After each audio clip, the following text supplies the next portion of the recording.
ini rumah gila nih, angker nih. Dari bangunannya itu udah mencerminkan Om, itu udah rumah besar nih, rumah besar. Ada satu rumah utama yang gede banget, terus di sampingnya itu ada kayak pendopo besar, terus di sampingnya pendopo itu ada kayak, gue nggak tahu difungsiin buat apa ya, entah itu dapur atau itu toilet, gue nggak tahu. Yang jelas tuh ada bangunan lah di situ, dan sekelilingnya itu udah dipenuhi sama semak-semak dan pohon yang lebat banget, udah horor banget lah pokoknya. Nah di samping itu pohon mangga kan ada pendopo nih, yang tadi gue bilang ada pendopo. Saat gue lagi menghadap ke sana, dengan rasa gue yang sadar kalau di salah satu tempat itu ada yang merhatiin gue tuh langsung kayak notice, wah apa ya? Waduh. Awalnya gue belum tahu kalau sosok itu apa. Karena gue cuman apa sih itu? Dan ketika gue tegesin bang, gue tahu apa yang gue lihat. Sosok itu berada di pilar pendopo, kan ada pilar itu. Dan pilar itu ukuran badan gue bang, ukuran badan gue. Dia begini. Astagfirullahaladzim. Itu kelihatan jelas kuncupnya tuh, pocongannya. Menjuntai ke bawah dan wajahnya itu tuh bener-bener gosong. Tapi anehnya bang, sosok itu tuh padet. Bedanya, gue kebangun karena ngedenger suara istri gue yang teriak. Jadi itu lagi anak-anak itu tiba-tiba istri gue teriak, Astagfirullah. Kamu dari mana sih ya? Gue bangun kan, kamu dari mana sih kata dia. Kenapa gue gitu? Ya habis syuting lah. Syuting di mana kata dia. Ini gila kenapa gue gitu. Mas tadi pas aku melek di samping aku tuh bukan Sapki anak gue bang. Tapi pocong. Astagfirullahaladzim. Jadi menurut istri gue nih ya, yang ketika dia tidur dan dia melekin matanya itu pas banget di depan dia mukanya, bertatapan posisi tidur loh. Anak gue nih yang gede, anak gue kan udah bisa komunikasi kan, udah umur 10 tahun, udah kelas 4 ya. Gue tanya, Kak, semalam kamu kenapa? Bilang gitu. Ayah aku nggak mau tidur di sini nanti malam. Kenapa emangnya? Ada pocong 2 ya di situ ya, di dekat dapur gitu. Di mana? Di dekat dapur, di situ ya kata dia. Sambil ditunjukin sama di sini nih ya kata dia. Kayak gimana bentuknya? Yang satu ya biasa ya, tapi yang satu lagi tuh rambutnya keluar. Rambutnya keluar panjang kata dia. Pos pasang dia.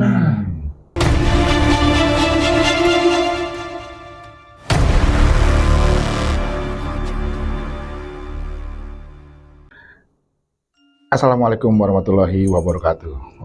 Bertemu kembali dengan gue Andi Bogel di konten Suara Misteri Channel. Dan sebelumnya gue berterima kasih yang sudah mensubscribe, like, and comment, juga nge-share video gue. Semoga kebaikan kalian dibalas oleh Allah Subhanahu wa Ta'ala beribu-ribu kali lipat. Dan jika ada yang ingin bergabung dengan Suara Misteri Channel, silakan hubungin gue. Dan mungkin Lanang Ining atau netizen bisa tampil di konten gue. Pantengin terus Suara Misteri Channel dan gue akan menghadirkan narasumber yang mempunyai cerita lebih menegangkan, lebih menakutkan, dan lebih wadidaw.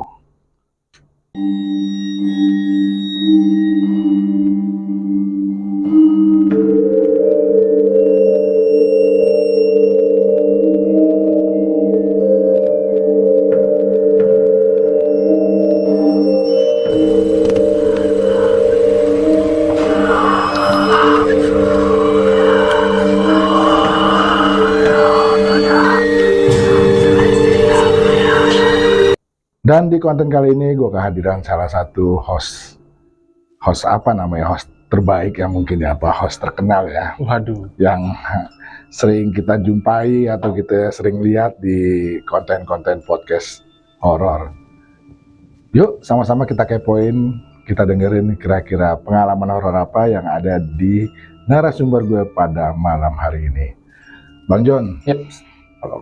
Gimana kabarnya Bang John? Alhamdulillah baik. Ya. Sehat semua Bang John, keluarga? Alhamdulillah sehat semua. Kerjaan lancar ya? Lancar Om. Yang penting itu aja dulu. Ya. Ya udah langsung aja Bang John, kira-kira punya pengalaman horor apa nih? Silakan.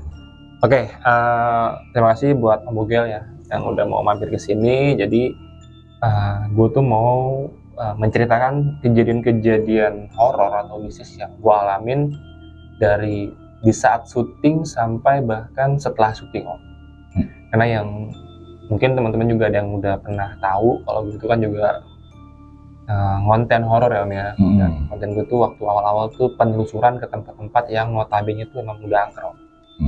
Jadi gue tuh datangin tempat-tempat yang kayak kuburan, rumah-rumah terbengkalai yang punya latar belakang tuh banyak terjadi kejadian-kejadian horor di sana. Seperti itu Om. Nah, jadi ini kejadian yang gue mau ceritain tuh waktu gue syuting di salah satu rumah yang terbengkalai udah cukup lama. Di mana tuh Bang? Di daerah perbatasan Bekasi Jakarta Timur.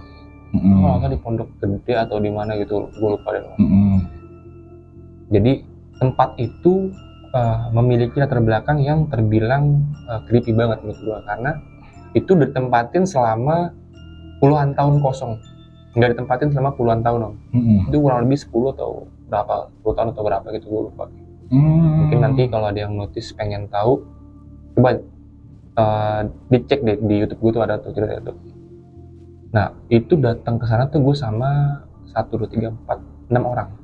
Sama kru Gue 4 sama narasumber 2. Narasumber gue ini orang asli sana Om, yang tahu latar belakang dan cerita apa aja sih yang ada di sana. Bahkan dia juga ngalamin kejadian horor di sana. Waktu itu gue syuting di sana. Di sela-sela syuting kan ada break nih Om ya. Biasanya tuh kalau break tuh maghrib tuh biasanya gue break. Nah jadi informasi aja, gue datang ke sana itu dari jam 3 sore untuk survei dulu nih, untuk ya masih nanti di mana aja tempat yang gue pakai syuting. Hunting lokasi. Hunting dulu. Sampingnya di sana itu sih emang rumah udah bener-bener gila Om. Dari luar tuh udah, lo kalau orang yang baru pertama kali datang ke sana udah pasti nebak ini rumah gila nih. Angker nih. Dari bangunannya itu udah mencerminkan Om, itu udah rumah besar nih, rumah besar. Ada satu rumah utama yang gede banget, terus di sampingnya itu ada kayak pendopo besar, terus di sampingnya pendopo itu ada kayak, gue nggak tahu difungsiin buat apa ya, itu entah itu dapur atau itu toilet, gue nggak tahu. Yang jelas tuh ada bangunan lah di situ. Dan sekelilingnya itu udah dipenuhi sama semak-semak dan pohon yang lebat banget. Udah horor banget lah pokoknya. Nah di saat gue lagi break syuting maghrib, itu posisi gerimis Om. Gue lihat banget gerimis, dan ini gue duduk nih di samping teman gue, dan 4 orang teman gue lagi tuh ada dan di depan gue itu ada 4 orang yang tim gue nih, 2 tim sama 2 narasumber. Nah gue ini ngobrol sama teman gue yang satu namanya Eko. Di sela-sela gue lagi ngerokok sambil ngobrol, si Eko bilang gini, Bang, gue pengen kencing gak Bang? Anterin gue Bang ke Indomaret atau ke pom bensin, kata dia gitu kan. Karena kan gue laki dan dia laki ya kan, gue kok lu kalau mau kencing di sini aja sih kalau gitu. PR banget kalau misalnya kita ke pom bensin atau ke Indomaret, masih jauh kan. Dan gitu juga gerimis cuaca kan. Gila lu Bang, masa gue kencing di tempat kayak gini sih? Permisi aja gitu. Mungkin juga siapa yang mau ngeliatin titit lo gitu deh kan, nggak ada juga kan, gitu kan. Nggak Bang, ya elah kok yaudah ya kalau mau kencing sana gue temenin yuk. Gue juga mau kencing sekali. Gue kencing dan gue nggak tahu Bang kalau ternyata itu nggak sadar kalau itu gue masih kencing di jam maghrib. Orang-orang belum selesai ajan, masih kedengeran ajan, tapi gue kencing di situ di sembarang tempat. Gue inget banget gue kencing di bawah pohon mangga. Tahu mangga kweni nggak sih? Iya, yang mangga kweni gitu, bacang lah ya sebetulnya. Wangi banget tuh. Gue kencing di pohon itu, Eko kencing nggak jauh dari gue. Saya kencing biasa lah ya kan. Gue ambil air mineral buat basuh, buat bersih gitu.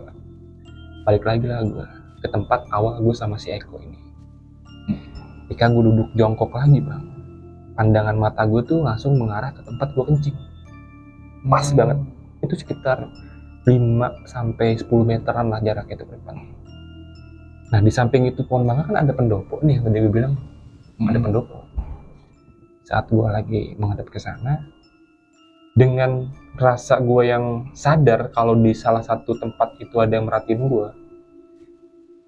gue tuh langsung kayak notice, wah apa ya? Waduh. Awalnya gue belum tahu kalau sosok itu apa. Karena gue cuman apa sih itu? Dan ketika gue tegesin Bang, gue tahu apa yang gue lihat. Sosok itu berada di pilar pendopo, kan ada pilar itu. Dan pilar itu ukuran badan gue, Bang. Ukuran badan gue. Dia begini. Astagfirullahaladzim. Itu kelihatan jelas kuncupnya tuh, pocongannya. Astagfirullah. Menjuntai ke bawah dan wajahnya itu tuh bener-bener gosong.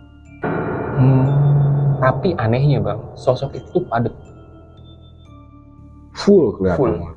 Walaupun cuman ngelongok sebagian atas ini sama kepala doang ya, itu padat banget. Nggak kayak hologram gitu, kan ada tipe-tipenya tuh ya, penampakan itu. Tapi yang gue lihat ini tuh sosoknya bener-bener padat. Gue langsung Astagfirullahaladzim. apaan tuh? Dan karena gue penasaran, gue pengen mastiin itu sosok apa, gue jalan nyamperin dia, Bang. Gue jalan. Gue samperin. Dan ketika jarak gue sekitar 1-2 meter, sosok itu ngebalikin palanya tuh ke pilar itu, hilang. Harusnya nih, kalau memang bener-bener itu sosok wujud dengan nyata ya, itu kan pasti kelihatan badannya dong. Karena posisi pilar itu sama manusia seukuran gue tuh sama. Pasti kelihatan semua. Tapi ini cuma bagian dari dada sama kepala di sini. Cuman gue nanya dong, ngapain lu, John? Enggak apa-apa. Gue belum cerita karena gue pengen suasana syuting itu nyaman, kan. Takutnya kalau gue cerita, tim gue takut, karena sumber takut kita nggak jadi syuting, chaos nih. Gue keep silent. Tapi dalam hati gue, anjing, gue kayaknya harus cabut nih. Ada rasa takut dalam diri gue, Bang. Fitrah ya, Bang ya. Rasa takut tuh fitrah. Anjing, gue bilang, gue cerita, teman-teman gue pasti cabut nih. Gue keep silent. Gue masuk ke dalam tempat itu lagi dan gue lanjutin prosesi syuting tuh. Singkat cerita, syuting sudah kelar semua. Narasumber udah cerita semua. Gue udah ngambil semua cerita yang udah gue keep di sana. Gue punya kebiasaan, Bang.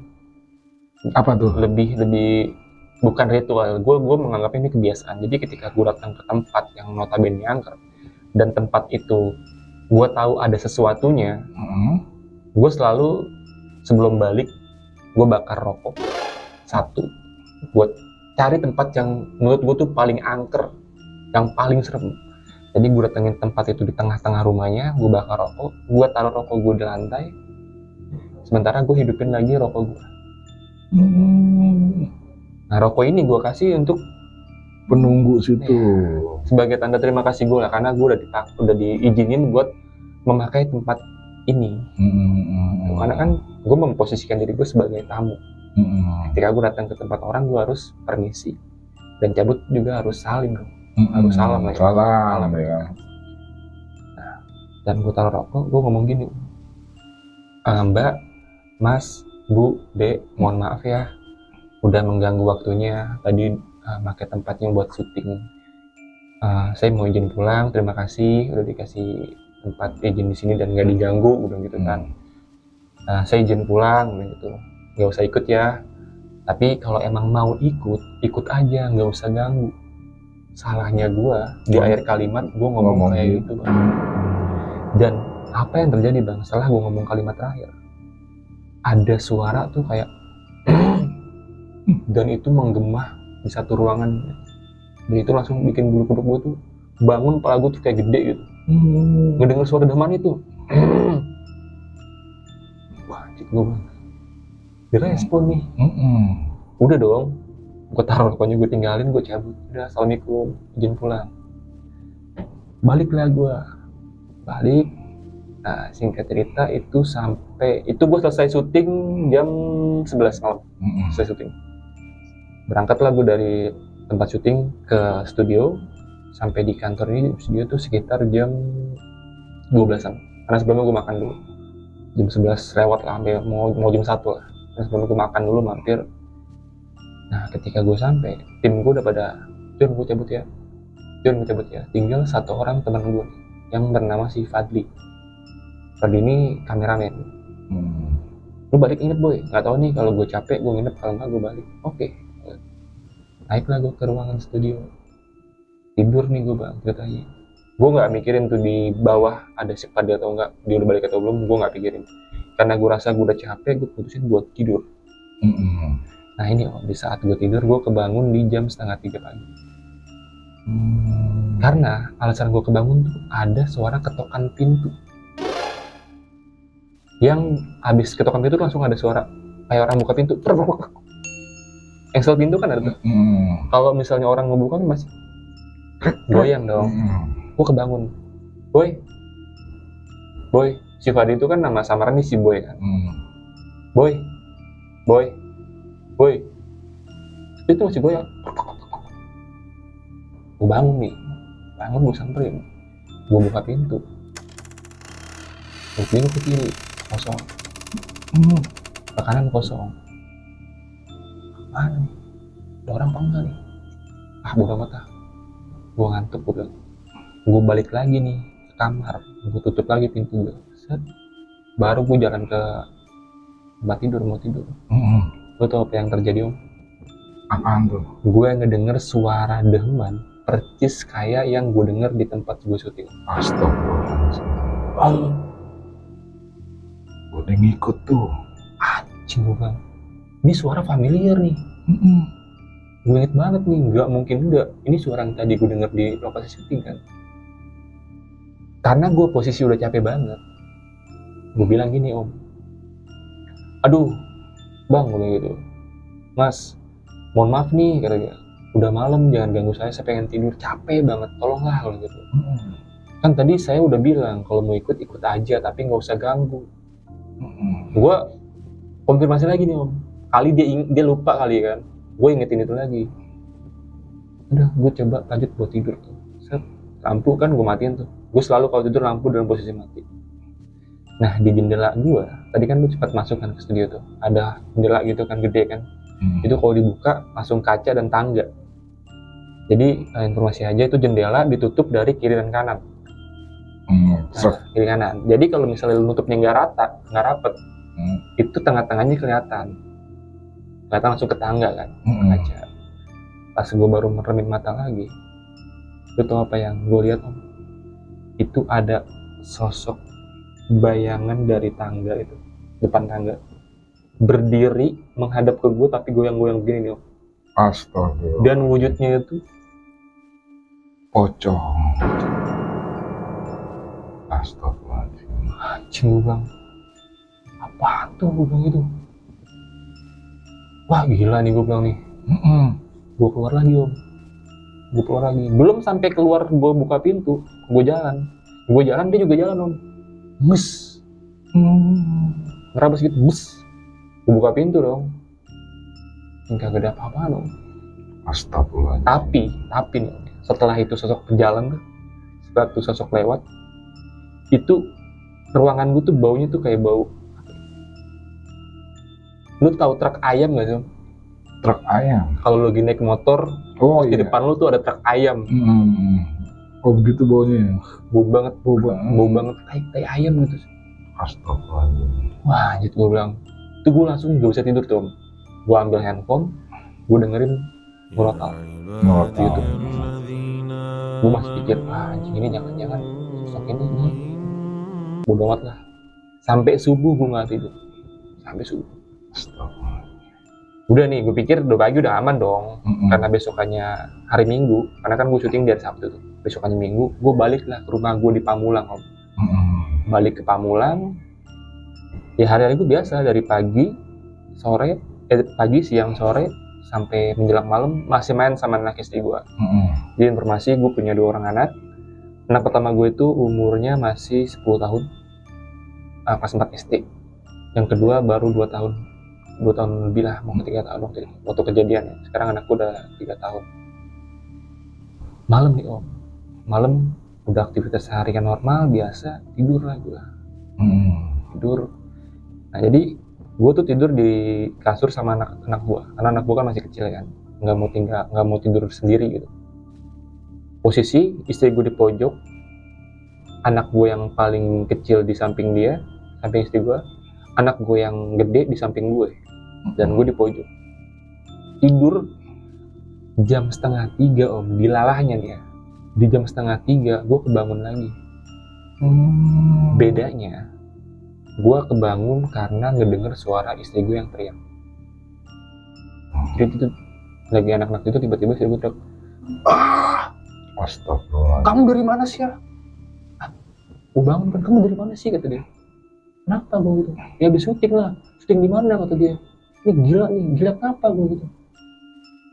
Mas tadi pas aku melek di samping aku tuh bukan Sapki anak gue bang, tapi pocong. Astagfirullahaladzim.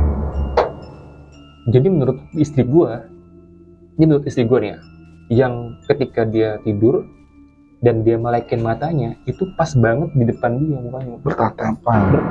Posisi tidur loh. Makanya dia teriak, terus gue langsung kaget kan, gue bangun. Karena denger istri gue teriak, anak gue yang kecil Sapki nangis. Wah, uring-uringan tuh.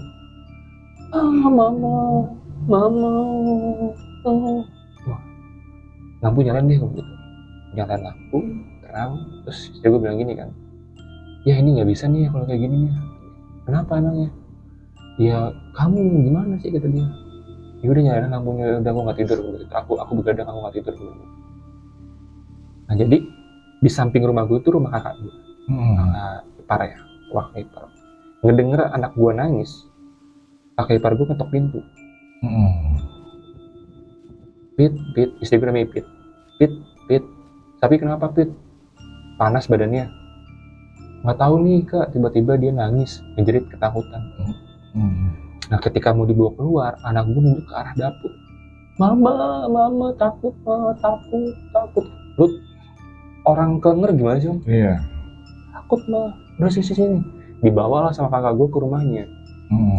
Bawa ke rumahnya. Anak gue masih tidur sama gue nih yang gede. Tinggal gue berdua doang kan. Nah di saat anak gue tidur, gue denger dari kejauhan anak gue masih nangis nih. Udahlah biarlah, ada mamanya ini kan. Gue coba lanjut buat tidur lagi, Om. Di saat gue mau tidur lagi, tiba-tiba anak gue yang gede nangis. Bangun terus nangis sambil teriak, ayah, ada pocong 2 di dapur. Astagfirullahaladzim. 2 Om, bukan 1 Om. 2. Gue kan emosi ya, gue kesel kan, gue bilang, anjing lu kan udah gue bilang jangan ikut-ikut gue bilang, lu ngapain, gue bilang. Ini udah mengganggu namanya, gue gituin. Gue kesel kan, gue ambil sapu uduk ya, gue juga sapu lidi. Bukan sapu uduk, sapu lidi. Biasa dipakai buat bersihin kasur tuh. Gue ambil sapu, gue saking emosinya karena gue kesel anak gue dua-duanya nangis, istri gue juga ngeliat. Itu ruangan yang ada di rumah gue tuh gue buka. Anjing gue bangsat gue kali. Capek gue Om. Jam 3 loh bener, gue kebangun gara-gara anak gue nangis kan. Kalau oke lah kalau misalnya gue yang ngalamin, gue masih terima. Tapi kalau udah keluarga yang lain, karena ini resiko kerja gue kan. Tapi kalau udah sampai ke keluarga, gue nggak terima.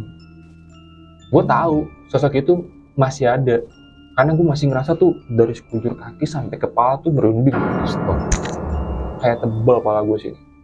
Terus anak gue gendong, gue ajak lah ke rumah kakak gue. Udah ayo kamu tidur bersama mama aja di rumah bunda. Tidur lah di samping. Gue balik lagi, masih merinding. Gue balik lagi Om. Gue bilang gini, lu gak usah ganggu gue. Gue datang ke tempat lu permisi, pulang juga permisi. Gak usah ganggu keluarga gue. Kalau emang gue ada salah, gue kayak orang gila tuh nggak? Ngomong sendiri. Kalau gue ada salah, gue minta maaf. Tolong dimaafin dan jangan ganggu keluarga gue.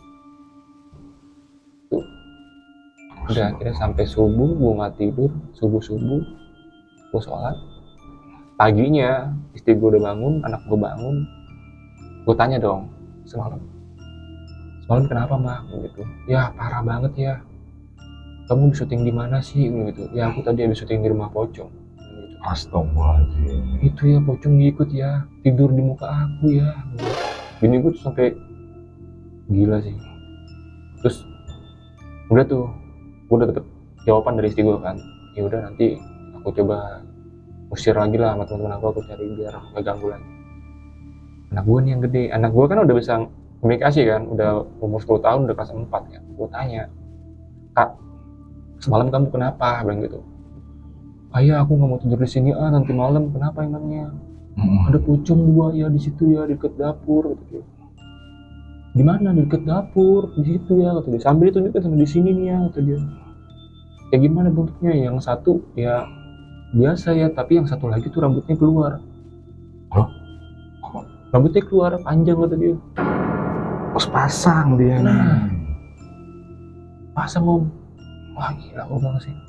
Udah akhirnya gue bilang sama kakak gue dong.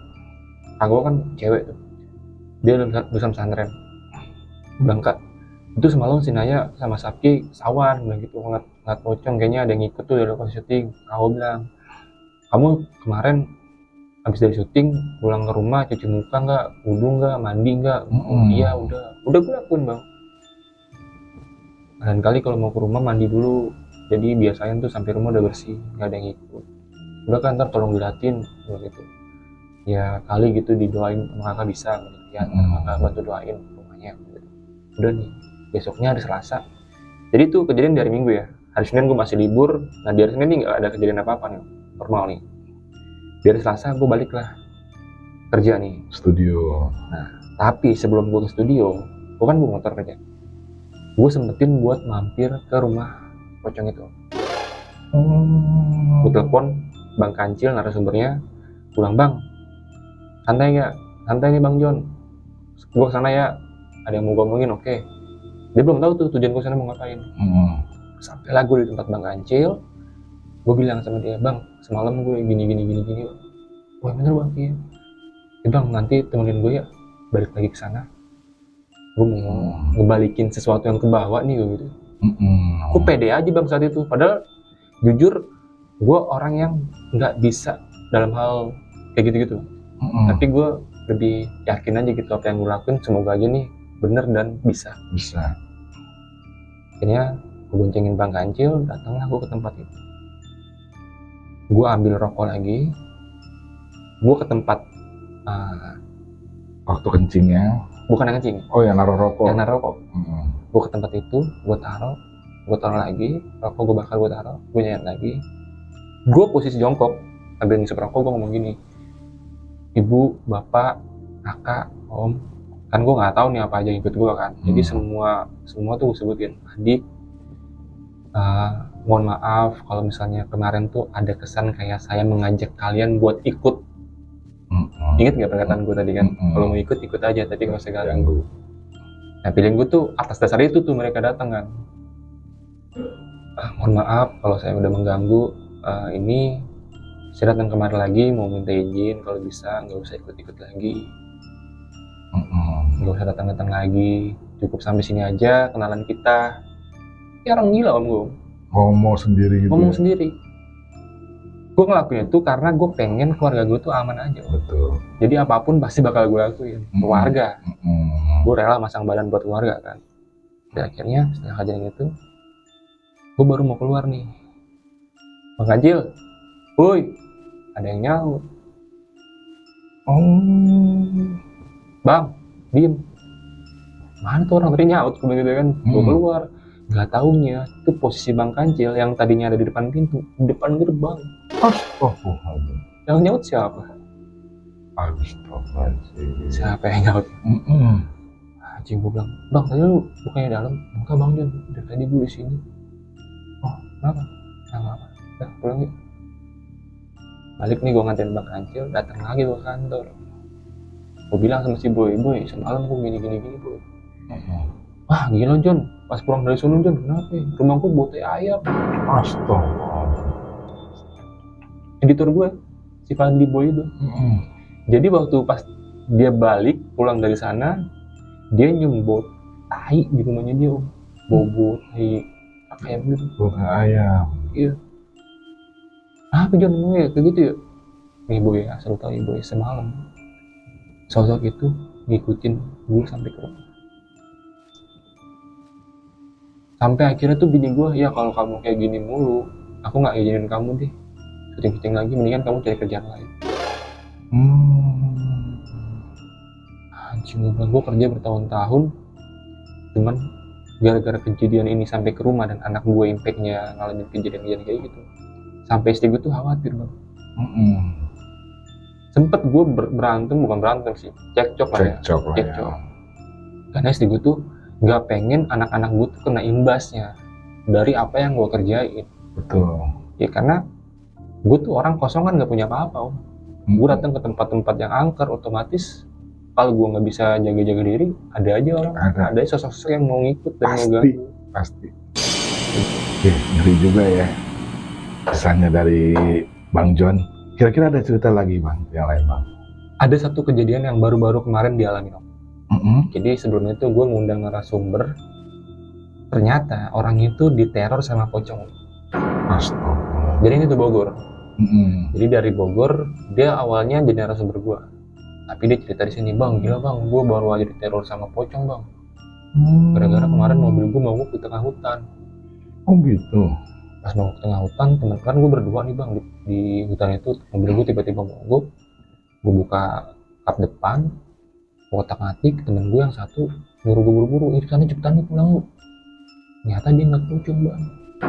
Nah saya dari itu Bang, selama seminggu itu di rumah gue Bang, sering banget ada suara-suara aneh, bahkan istri gue ngeliat pocong. Astagfirullahaladzim. Terus gue tawarin, lu mau nggak ceritain kejadian itu di sini? Jangan nih Bang, soalnya masih baru banget, gue takut pocong itu neror gue lagi. Ya udah, karena gue kan tergantung narasumber ya, dia mau cerita ya cerita, kalau nggak mau ya nggak mau, gue nggak paksa. Syuting lah dia dengan cerita yang lain. Saya syuting jam berapa ya? Saya syuting jam 11, dia pulang, gue tidur. Jam 12 tuh gue tidur. Di jam 12 gue tidur, apa yang terjadi Om? Di jam 2:30 gue kebangun lagi. Nah kalau ini kebangunnya tuh dalam kondisi setengah sadar Om. Jadi gue bisa ngelihat, tapi badan gue tuh semua nggak bisa bergerak. Gue tidur tempat biasa, lampu gue matiin. Jadi di saat gue bangun melekin mata, di depan gue, pas banget di depan gue dalam posisi berdiri, dia begini. Astagfirullahaladzim. Gue bisa teriak, anjing, tolong. Gue bilang anjing, gue bilang apa? Tolong. Di bawah ada temen gue masih tidur, masih main PS. Di samping ada si Randy di kamar sebelah. Kenapa gue tahu ada temen gue lagi main PS di bawah? Karena paginya kan gue cerita kan, dan ternyata dia tuh di bawah sebenarnya ada lagi main PS. Anehnya, yang bisa ngedenger suara gue teriak-teriak kan cuman yang di kamar. Yang lagi main PS di bawah tuh nggak kedengeran. Padahal jaraknya lebih deket ke bawah dibanding ke kamar. Aneh kan? Tolong. Itu ada kali yang dulu sampai berapa detik tuh gue ngeliat sosok wujud gue yang goyang di depan muka gue. Itu mukanya hancur Om. Gosong. Bener-bener kelihatan, dan kain kafannya tuh udah usang kayak bolong-bolong gitu. Robek. Terus ketika gue teriak tolong, gue kesadar ketika si Randy teman gue ini teriak, bang, kenapa bang? Kayak lampu des, terus hilang, gue bisa bangun. Dan saat gue bangun, gue keringetan, ujung tubuh gue, jantung gue tuh kayak berdebar kenceng, kayak bener-bener gue habis lari gitu. Bang, kenapa bang? Dokter kita tolong bang. Enggak apa-apa. Dan kalau lu keluar jangan matiin lampu, hidupin aja. Apa-apa gue. Udah. Dia Randy keluar ke pintu, gue ambil handphone, gue setel lagi ngerokok. Itu sosok pocong dari narasumber bang, ikut kesini. Lu bayangin aja bang, orang datang ke tempat gue, studio gue, dari mana-mana aja kan. Dia datang kemari buat cerita tentang kejadian-kejadian horor. Otomatis apa yang ada di belakang dia, yang diceritain dia, apa yang ikut ke dia, ada di sini dong. Dan yang ikut ini ada yang pulang, ada yang stay di sini. Gila sih itu bang. Astagfirullahaladzim. Itu kejadian yang baru-baru kemarin ya. Itu tuh. Gila. Wah, ngeri juga ya. Saya juga mengalami juga nih Bang John. Kalau untuk saya kan juga sering konten podcast pulang malam gitu, dan pernah sekali ini saya mau cerita sekali satu nih. Jadi saya pulang itu waktu itu saya podcast di daerah Pondok Cabe. Nah, pas saya pulang sampai rumah, saya berhenti, saya masukin motor, saya nengok ke belakang ada perempuan diri. Perempuan diri nempel di tembok dia, tapi madep sana dia, nggak madep saya, madep sana gitu. Saya nengok sih, ngapain? pulang. Saya bilang, dia nggak senyum nggak apa, tapi dia tatapan saya madep depan, tatapan dia ke depan aja walaupun posisi saya di samping. Pulang ngapain situ? Ngikut. Sana pulang. Akhirnya saya masukin motor saya buru-buru saya kunci aja dan sering saya. Iya. Ya itu resiko sih Om ya sebenarnya. Resiko pekerjaan. Kita juga udah siap lahir batin sebenarnya. Lahir batin. Ya, kalau untuk para konten kreator yang berani untuk jadi konten bikin podcast horor, ya itu resikonya kayak Bang John kayak saya. Wah, saya banyak Bang John kalau soal masalah itu, bener. Ya udah, thank you Bang John. Sama-sama Om. Udah hadir di Suara Misteri Channel. Nah, pantengin terus Suara Misteri Channel dan gua akan menghadirkan narasumber yang mempunyai cerita lebih menegangkan, lebih menakutkan, dan lebih wadidaw. Assalamualaikum warahmatullahi wabarakatuh.